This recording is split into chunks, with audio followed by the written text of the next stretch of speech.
Pinky's out. Pinky's at Oh, have I got dawn. those? Is that sugared? Yes, I believe so. Oh, good. For a moment there, I thought I'd given myself the non-sugared one. Maybe it's just the milk. Maybe. Welcome to another English couple and another chat Not in the kitchen this time. by the fireside. It's getting a little chilly, or it certainly was last night, Oh, yes. although the sun is now shining, so we should actually be sitting in the park somewhere. We should. But we want to talk about the house or people's houses and doing them up. Yes. Do it yourself or get someone in. That is the question. That is the question we're asking. So let me ask you then, Julia. When we have our dream house and we're living together and we've got to make improvements, because I imagine that when we buy something, because of our impecunious nature, our lack of money, we'll have to buy something, as nice as we can, but it might need some work. Absolutely. So the question I'm asking you is, But- would you get somebody in to do a lot of the work, or would you be up for doing it yourself? Well, Yes. that is Well. the question. I wholly agree that to try and repurpose stuff and make do and mend is very much the way I'd like to do it. Absolutely. And get hands-on and, research. What's the English way? Research or research? Did I say it right? Research is, Research, I think, research. the English version of it. That's right. As opposed to research. Well, I was grown up. I grew up in Were Saudi you? Arabia He for was part grown time, up. so I'm glad you Americanisms do slip in there. Yeah, that's so all right. research. Yes. And we need, I'd want to research and look into what it was we need to do and see if we can do it ourselves. There are going to be some things that we can't do ourselves. golly. So we'll have to call in yes. some expertise, Absolutely. and we have to be not too proud to know when that is. No. And pay the right price for it, Yes. so we have a good job. And That's that's right. No one of the- cowboys. No, exactly. Because we're the cowgirls. We're and the boy. cowgirls Cowgirl and boy. and boy. Yes, I suppose it's true to say Uh-huh. that obviously there will be work that one will have to do, that we can do ourselves. And of course, the great thing is YouTube is full of instructional videos on how to do it. Thanks, YouTube. And there's always going to be the assistance and help. And we've been so lucky running the channel that people have come forward and very much offer advice on all sorts of bits and pieces. Trying to work out what is the good advice and which is the not so good advice sometimes can be a problem. But not just advice, but items as well. Yes. Like the lovely Ellie recently. In terms of decorating, yeah. But the structural work, as you say, sometimes I think it will be important that you have to get a man in, or a woman, Whoever's most suitable for the job at the time. absolutely, and is giving us a competitive price, I think. Cheap, know what I mean? No, a competitive but an honest price. Mates rates. Yeah, there you go. So we're not adverse to that, but some people, I know some people wouldn't even dream of tackling things. And I've done things around the house and people have said in the comments, oh, you're brave, Richard, because you've given it a go. Yeah. No, absolutely. I mean, I personally admire, it's one of the many things I like about you, is the fact that you will give it a dang good go yourself. There's another Americanism. A dang good go. I was going to say darn then, that's another Americanism. Drat. I say, old chap. Drat? Is that English? I've no idea. Is that English? Damn and blast. That's very English, I think. No, I appreciate your admiration in my attempts. And I like that sense of achievement of doing something, as I did with the table that I built for here. Yes, the coffee table coffee is- table. It It's serves a wonderful, its it's a purpose. wonderful item, isn't it? It's a bit utilitarian, and it's not terribly beautiful, or it has its own homemade aesthetic. I confess, I do have a penchant, a French word, for the the aesthetics of something that's handmade like that. And okay, so it's not some eloquent piece of furniture, but it's functional. Yes, it it's does look functional. good. It's functional, and it does have wood paneling on it, and that is Yes. a lovely thing. The Yes. only thing I might do to it is stain it. Yes, a colour. stain it a different colour. Well, I mean, the thing about that is, I think so much also depends on the room. My room here is a mishmash, so it doesn't really matter. But I think if one was starting again and you had effectively the shell of a house, and I guess the house itself would dictate perhaps the style that you would want. So if it was a Georgian property or a farmhouse, as we've discussed in the afternoon tea programme, even though we're drinking tea now. Cheers. Cheers, everyone. I think if you've got a farmhouse, then the stuff that you have in a farmhouse would be of a similar sort of style. And Yeah, many farmhouses, rustic. traditional, would have a lot of hand-me-down stuff, Mm-hmm. a lot of heavy furniture that they bought from sales and from other farmers. And I've been reading these books based in the 30s, and these old farmers, I mean, it's a mishmash. Whereas if you've got your Georgian property and you've got a little bit of money, as most people who would have that sort of property would want, your Chesterfields and your Chippendales. I mean, we like a good Chesterfield or Yes, Chippendale. you were looking at the price of some armchairs, weren't you? I was. They're not cheap. What sort of price were you looking at? One single-seater high-backed Chesterfield was in the approximation of £650 thereabouts.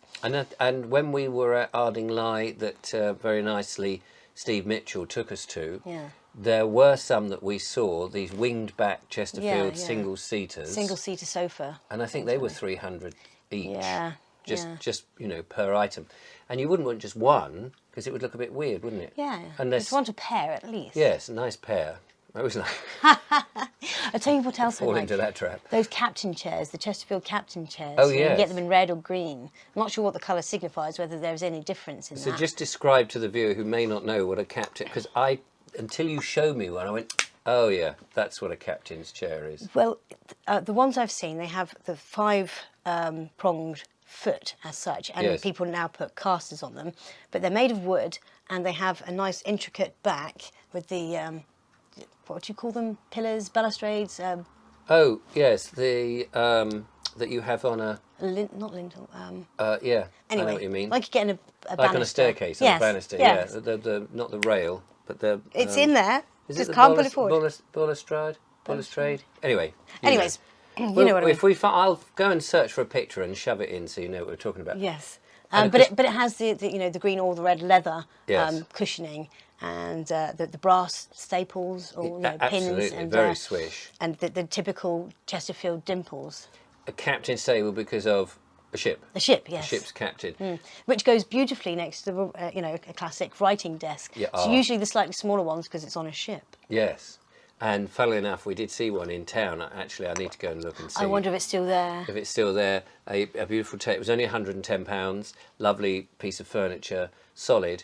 At the moment, I've got nowhere to put it because my house is just so cluttered. I really want to get it for him for Christmas, but It may well have. I saw a bloke looking at it, and he did say in the shop, "Does it come apart?" And I think the guy said, "No, just the top comes off, but the rest is a solid unit," which will, of course, make it difficult for people to necessarily get in the house or move about. I've got the van. that might go in our favour. So if it's still there, £110. It depends if you've got £110.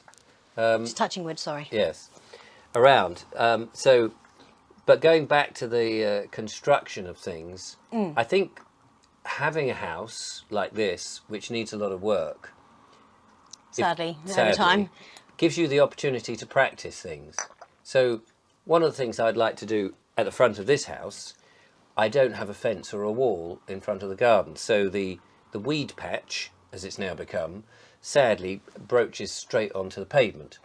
I'd like to have a lovely fence, but actually I might put a wall in because it's more permanent.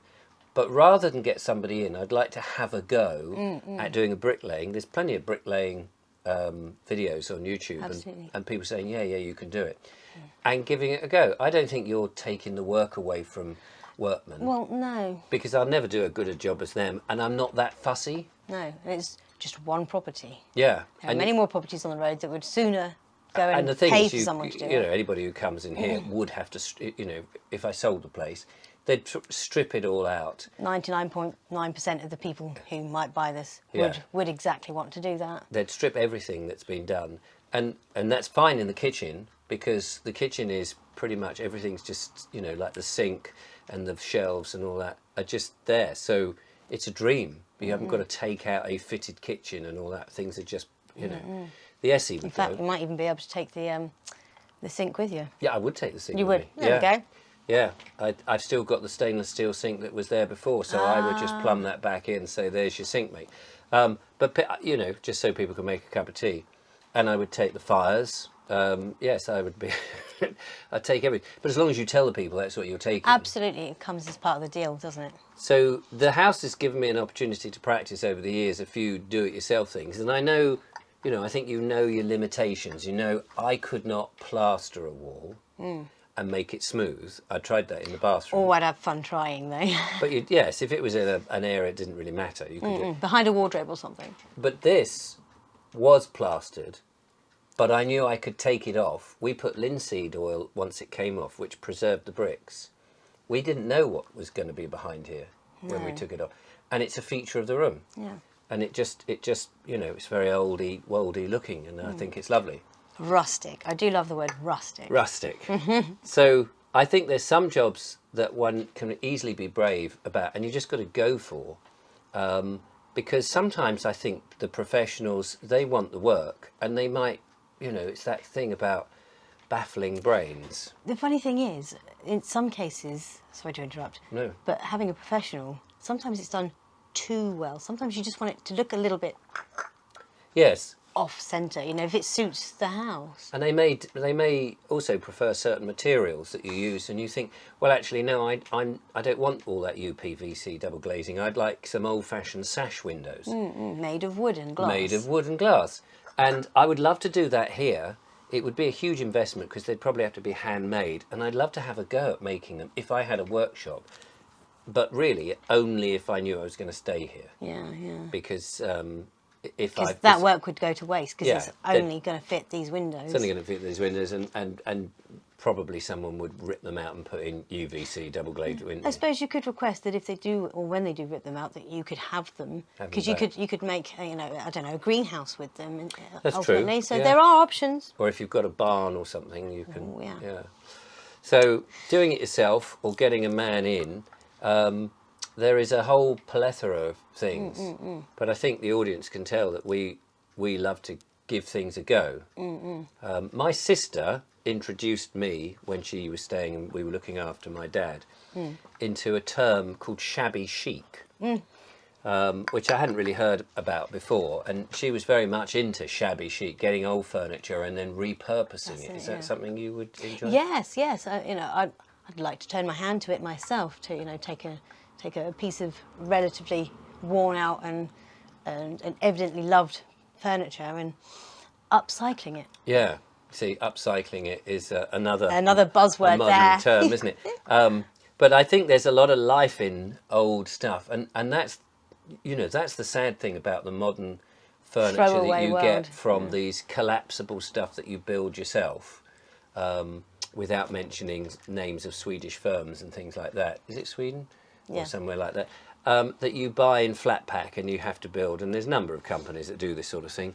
Is they really only going to last for a short term in that property? Now, I know people will say different, and when I've mentioned that before, people say, "Oh, I've had this shelf unit for 30 years."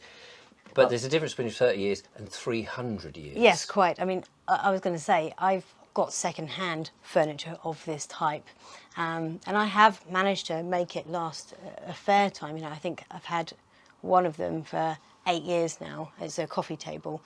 And I bought it as a pair. The other one died. Silly, really, because it should have been a An lemon apple. or an apple.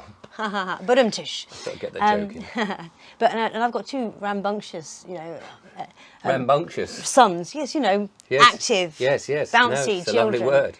Rambunctious, yes. So they've done well, but again, something that would, if I'd bought it bespoke, it would Yes. they'd probably still be going now and not having broken. And that's the thing. I mean, furniture. Although we're not really talking about furniture as such, we should No, do but that in another Yeah. thing. But I think obviously people buy what they can afford, and all we're saying is sometimes some of that very old furniture, like we were saying about the farmers who would have hand-me-downs, some of those hand-me-downs may look a bit dark because they're made out of mahogany and stuff, but sanded down and painted and recycled. Given a lick of paint or something just Yeah. to give them new life. May last for another 50 years, So I get the point that some of the flat pack stuff may be stylish and you may only want it for 5 years and it serves its purpose and it's cheap enough. It's just not my style. No, not me either. And so the rest of your rooms, as you do them, So, what about things like oak panelling? Oak panelling. Wow. Yeah. Now that's a very posh thing. Is it wainscoting? I think wainscoting. Wainscoting. The sort of panelling that they used to have in, well, I suppose Georgian period. Yeah. That sort of thing. Very dark, of course, which does make you wonder why they would do that, because they didn't have electric lights to lighten things up, and of course the windows were relatively small with small panes. Although I gather that the small panes let in more light than a big sheet of glass. I didn't know that. Yes, especially if they're painted in a pale colour, because it reflects the light inside more. So there you go. Very wise person told us that. Absolutely. So there's obviously structural things that you need. Rewiring a Yeah. house. Now, I could do that. I could do that because, again, with the help of YouTube, Yeah. and you probably need someone to come in and check it all. check it and just say, if you've wired up the blue wire to this and the red wire there, or whatever colours they are these days. Yeah, the only trouble we might find with that is that electricians, particularly because electricity can obviously be very dangerous, a lot of electricians won't just come in and certify. They'll want to have done at least, been overseeing the work. Yes. Because they've got to put their name to that, and if it goes wrong, Yes, that's the only thing there. But I mean, and for that reason, I'd be like, oh, I don't want to touch that. And I know that when I sold my dad's house, and he'd put in some a power extension down to a shed with a fuse box, and the amount of questions I was getting, have you got the certificate for this? And I said, well, he did it 20 years ago. He did get somebody in. I mean, prior to that, he ran a lead down there, just on an extension cable, but he dug it into the ground. And then he got an electrician in, and they did it, and he obviously spent a bit of money. But I looked in all Dad's papers, but he hadn't kept it. Or if he did, I didn't find it. So I couldn't give them that. I could just say, look, it's about 20 years old, and it was done by a professional. And you could see it was done professionally, because it had a proper fuse box, and it was all done, and all of that. But yes, that for me is the daunting thing about buying a house, and then what you do in it, because up until I've ever thought about having to buy a house, I'd just do stuff myself and not worry about it. Same with the chimney here. The chimney here, people would say, oh, well, if you've got one of these, it's got to be lined. Well, it is if you get somebody to install it, or you're installing it. But these are quite old now. The chimney is old, and from my understanding, it doesn't need to be lined. But because I did it myself. But if a professional came in, they would do it. They'd have to do it because lined. Of spec. And you can't even clean the chimney now by getting somebody in. They won't clean my chimney because it's not lined. So that's really strange. Luckily, you're able to do that yourself. But I do it myself. So, I know there'll be some people, there'll be somebody in there going, Richard, because people do. But anyway. So the question is, what would you do? Would you be brave enough to do it yourself, or do you get people in? And are you happy with, that's the other thing. Oh yeah, because you can have a real nightmare if you trust the wrong person. Yes. Is there, buyer's regret? You get somebody in, and it's like, no, that's not quite what I meant. Mm-hmm. So it is a minefield, but then you can do it yourself, and you just be niggled. No, maybe I should have got somebody in. I'm just not quite right. So some people are more pedantic and precious about everything being absolutely spot on, and other people are a lot more relaxed. Yes, because as you know, I've got solar panels on my roof, and for some reason we didn't have the edges blocked off with the like a chicken wire type thing. Yes. Oh, I see. To stop birds going in under there. So for the first couple of years, we had pigeons, nesting underneath it. It was lovely to hear them, although some of the hours was not so nice. But constantly they'd be laying eggs, and they'd roll down and fall into the driveway and onto the car. Not damaging the actual panels. No. But they're just underneath, and actually causing damage to the tiles underneath. Right. But when I did get someone in to put some blocking, block them off, I should have made sure that I was getting a reputable. Why, they made a mess of it? They've made a mess. They've broken loads of tiles, this, that, and the other. There you go. So So it's not all plain sailing, is it? No, no. Your experiences would be very welcome. Anyway, Julia, thank you so much. Cheers. Thank you. There's none left. No. You go and make Apparently, another we're not pot. supposed to clink them. We're not anyway. supposed to clink them, no. Towards each other, but that's Yeah, it. that's it. Thank you for watching. We will chat to you again on another English couple. Until then. Cheers.